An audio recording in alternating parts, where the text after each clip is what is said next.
ये महत्वपूर्ण समाचारों की प्रस्तुति करें।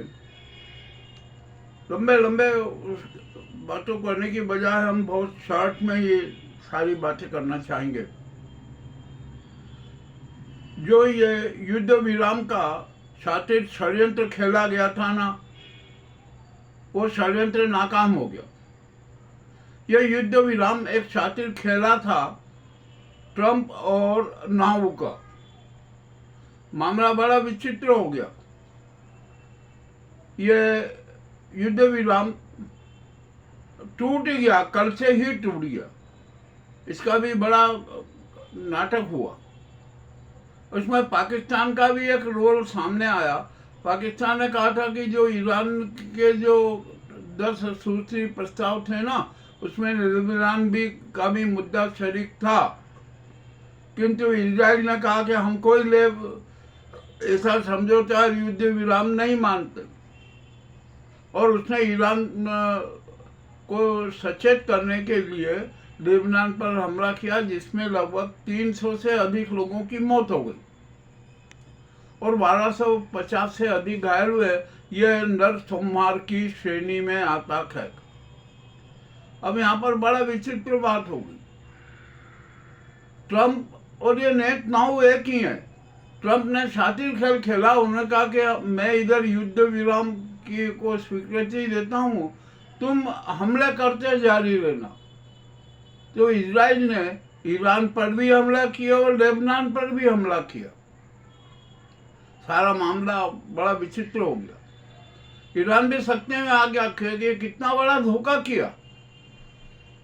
अरे राष्ट्रसंघ को बोलना चाहिए, मगर वो भी मौन है, कुछ बोल नहीं रहा। मगर ईरान ने चेतावनी दे दी। ईरान ने कहा कि हम है ना युद्ध के लिए तैयार हैं। जो भी हमारे सामने आएगा ना, हम उसको चुनौती देते हैं, हम उसका सामना करने के लिए तैयार हैं।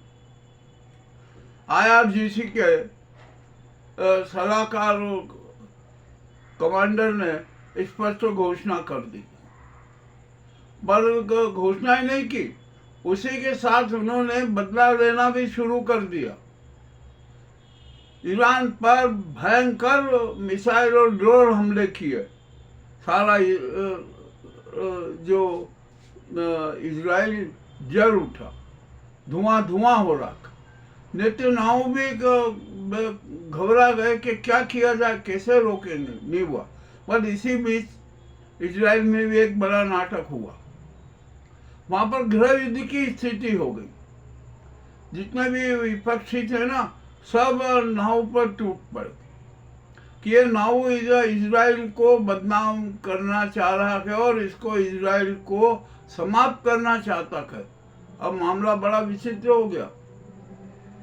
अब ये ट्रंप तो क्या कहें, मेरा ख्याल है जहां तक ट्रंप है ना, नाव के हाथों की कठपुतली है।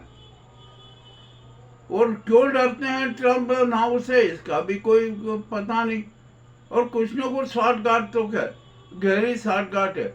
मुझे तो ऐसा लगता है कि ट्रंप और नाऊ में कोई गुप्त समझौता हुआ है और शातिर खेला हुआ है कि मैं युद्ध विराम करता हूँ, तुम हमले करना।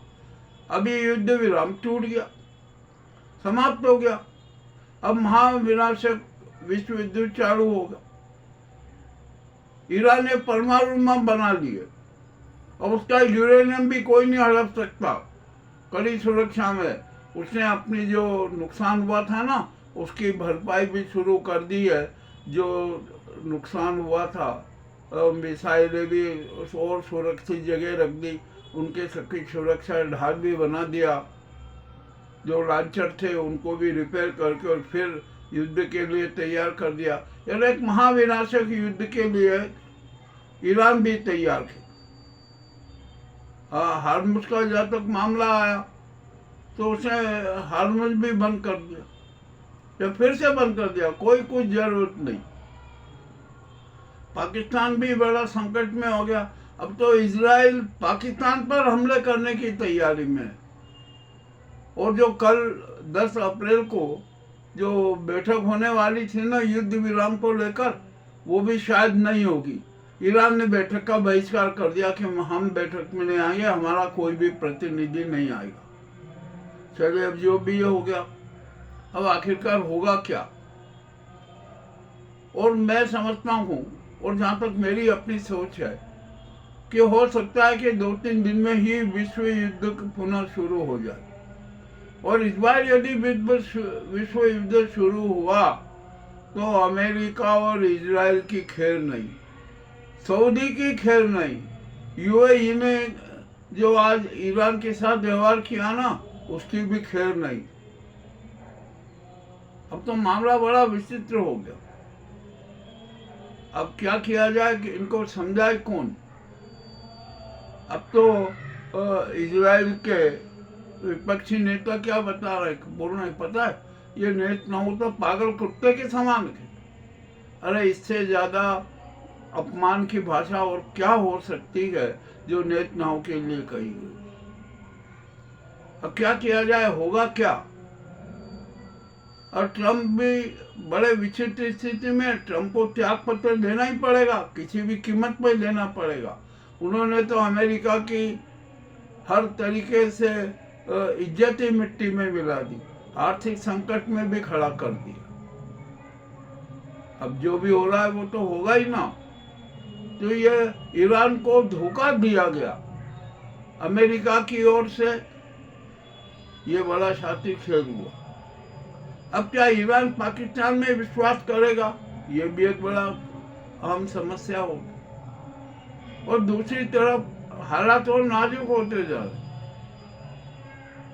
किम जोंग ने आज जापान सागर पे मिसाइलें डाल दी, वो भी बहती गंगा में हाथ धोना चाह रहे। रूस को फायदा है, रूस तो ईरान के साथ है, चीन भी ईरान के साथ है, क्योंकि इनको तो अपना फायदा दिख रहा है, ये अपना फायदा करके रहेंगे।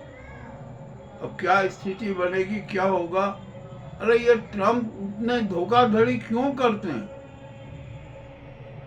मामला बड़ा विचित्र हो गया।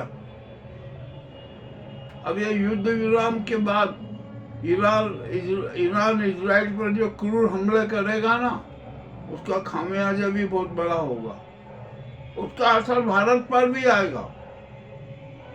ये मोदी गैंग और संगी चेहरे है ना, घोर मातम में हो जाएंगे।